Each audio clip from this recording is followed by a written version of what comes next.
Hello, bakers and bakerettes. How are you today? I hope everybody's having a wonderful day, and welcome back to the channel. And for those of you who are new, this is Cassie's Kitchen Creations, and I'm Cassie. Welcome. Greatly appreciate you joining us.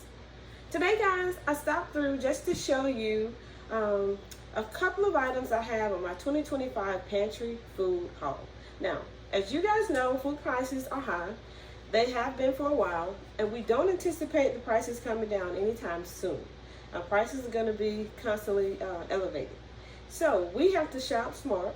That's correct, because we as the consumers, we need to make sure that our families are fed, and we want to feed them nutritious food.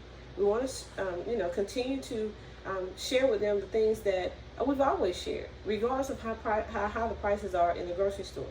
So we're gonna pray, as my shirt say, our way through 2025, but we're also gonna be smart, because we know faith without action is dead. And a lot of people post videos about all the things that they're buying, and people leave negative comments. Well, to each his own.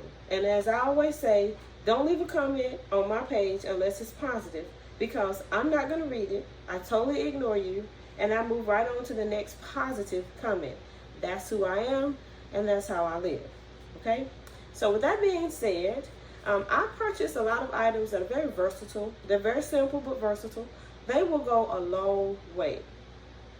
But before I get into that, I want to say the number one way to save on your grocery bill or bills, and to make food be available for the long-term storage, is to learn how to garden.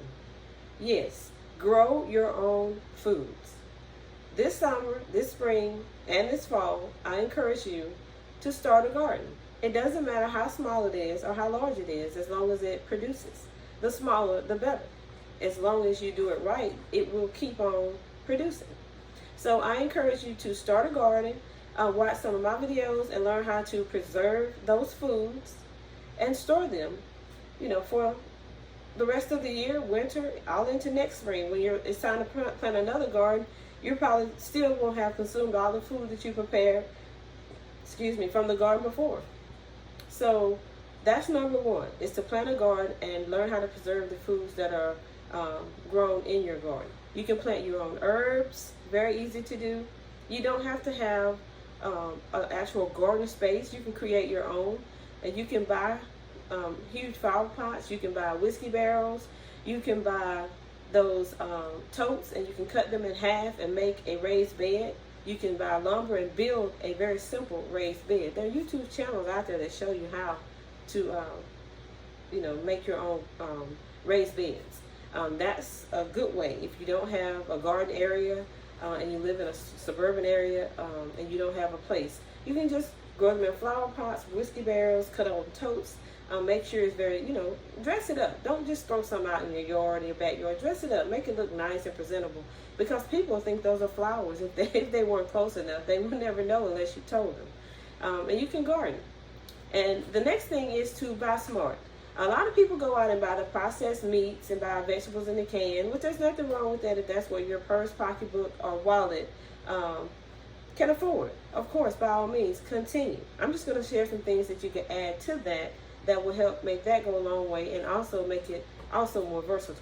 So with the canned goods, one thing that you want to do is make sure that you're reading labels, because you want it to be nutritious, even though it's processed. For what it's worth, you want to make sure that you're not buying something high in sodium, number one, and also you want to make sure that you don't buy canned goods that are dented, whether it's meats or vegetables. Please leave the dented cans in the store, because you really don't know how long the can was dented, if it arrived there dented. You also don't know how long it's been on the shelf. You don't know if someone purchased it and dropped it at home and then bought it back and returned it. I mean, just saying, hey, you don't know the history of that dented can. So the smart thing to do, even though they have it on sale, it's on the clearance, it's 10 cents a can, leave it in the store, because you're going to buy things that you want to last a long time. Read expiration dates on cans, on all products, read the expiration dates. A lot of times items are put on sale because they're going to be expiring within the next week or two, or maybe the next month. So make sure you read your expiration dates, because you don't want to buy something that you want to store for the long haul, and then when it comes time to use it, it's expired. And just because it hasn't been opened doesn't mean that it's not expired. That's the dumbest thing that a person could say. Everything has a shelf life, a half-life, everything. And it expires on the day that it says it expires. Have you ever opened up milk and it told you that it expired on February the 1st? And you opened it up on the 1st and it smelled like you opened it up 2 weeks ago? No. You can tell that that milk needs to be disposed of. So on the day that it's expired, you don't want to be cooking it. So make sure you read expiration dates and pay attention to the dents in the cans. And again, leave them both in the store. You want to buy something that has an expiration date of like 2026, 2027. And there are some products out that do have the 2027 date, because I have some. I don't buy a lot of canned meats because I don't believe in a lot of processed foods. But again, if that's what your wallet can afford, I don't discourage it. I'm not here to tell you how to shop and how to spend your money. I'm only here to share with you how I shop and how I spend my money, and the things that I use it for, and how versatile they are for me. As you know, I am a cook. I'm always cooking, whipping up something in this kitchen. And I don't just buy stuff when times are hard. I buy these products fairly reasonably on a maybe six months to a year basis, depending on how it's depleted, because I do a lot of cooking. So the first thing that I purchase is dried beans.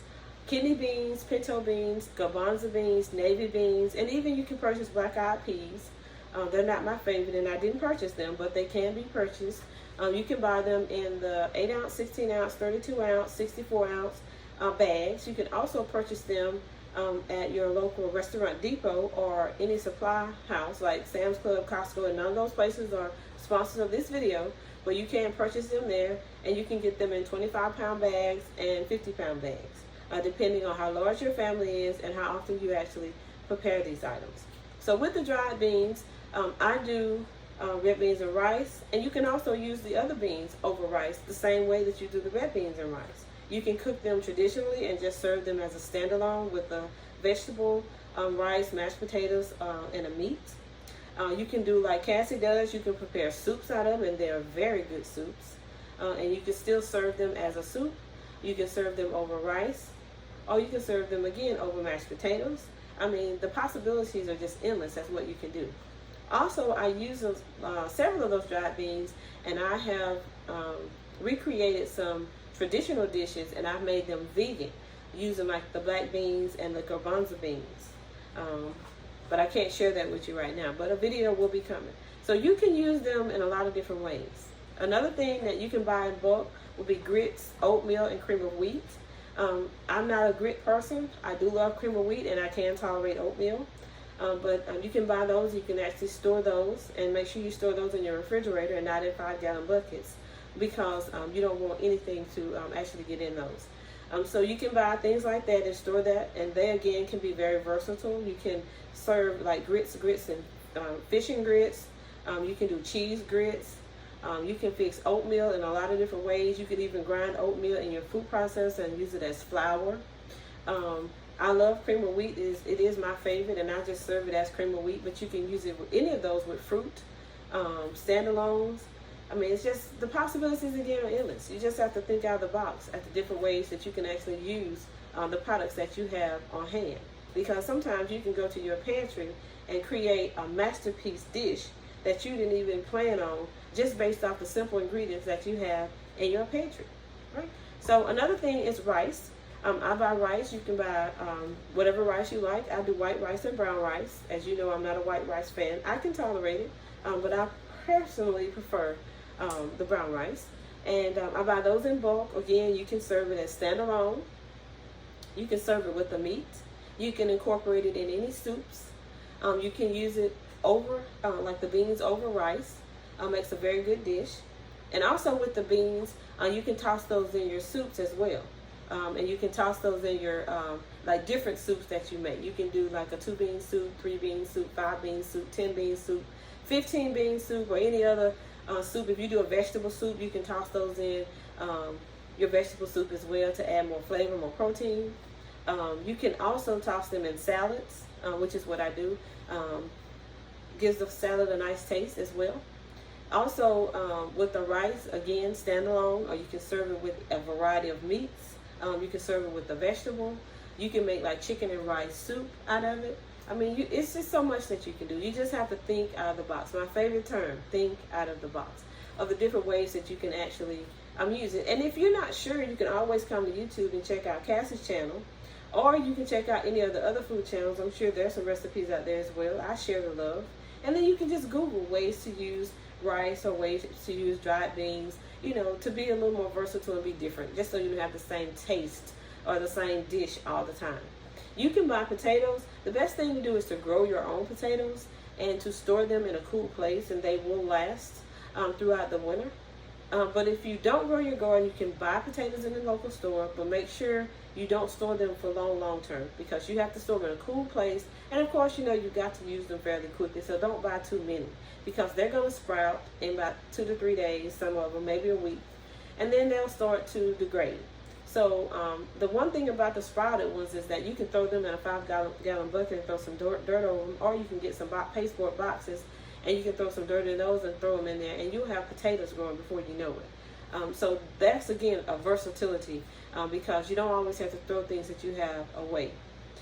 You can also purchase, like I do the DIY laundry detergent, so I buy all the ingredients for I got at least 5 years worth of products that I can use to make the DIY laundry detergent. No, they do not expire.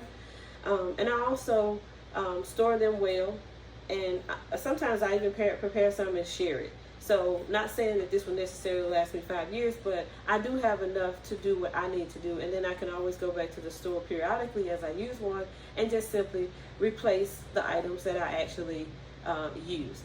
I buy sugar, flour, and meal in bulk. This isn't anything that's new, because of course on Cassie's channel I bake a lot, so it takes a lot of flour, a lot of sugar. So with the flour, you can be versatile. You make cakes, pies, you can do different pastries with it. Just little simple things, tarts. You can do flour tortillas. You can do a lot of different things. You can take the cornmeal, you can make regular cornbread, just traditional.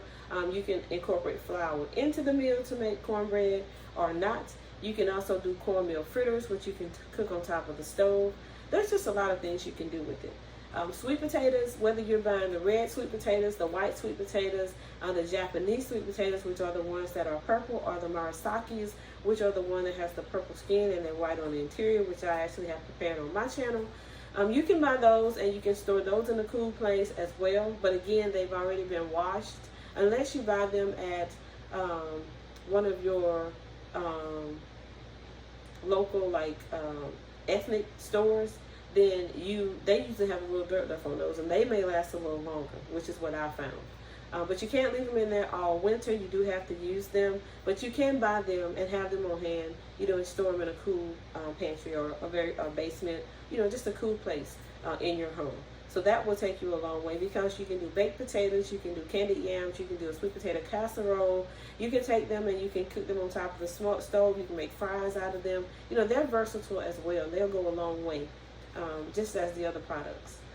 As far as the sugar, I buy 25-pound bags, and I also have a 50-pound bag, and I keep those on hand because, of course, I bake again. And the sugar, you need that. Like if you make tea, you can sweeten tea with it. You can prepare different pastries, desserts, pies, cakes, cookies, candies, all different things. Just having that. I also keep honey on hand, because I use honey in a lot of my vegan dishes as well. I'll keep maple syrup on hand, because that's a very good sweetener as well. I also keep flax seeds, applesauce, because those items can be substituted for eggs. If you can, like right now we have the avian influenza, we have the bird flu. So the price of eggs are skyrocketing. If you have chickens, which is another thing, you can purchase chickens, and you can, raise your own chickens, and of course they're gonna lay the eggs, and you can water glass the eggs. You can scramble them and store them in the freezer. You can just crack them and store them. You can dry those in a dehydrator, which is another good way to preserve foods, fruits, vegetables, even milk that you purchase. Almost everything that you have in your home, you can place it in your dehydrator, and then you can actually store that in mason jars or in Ziploc bags, for future use. So that, like I said earlier, the possibilities are endless. You just have to be willing to, do your homework, do your research, shop smart, and actually do the work, basically. Do the work. I'm not a complainer. I do the work. I do my research. I do my homework. I am a smart shopper, and I do the work that I need to prepare, for me and for anyone, who's associated with me. Because I don't just prepare for me. I make sure I have enough for everyone that's around me. So that's a tip. Just simple things that I have on hand that I kind of keep and I would like to share with you. So now I'm going to stop talking and I'm going to roll this beautiful bean footage and I'm going to show you the items that I have.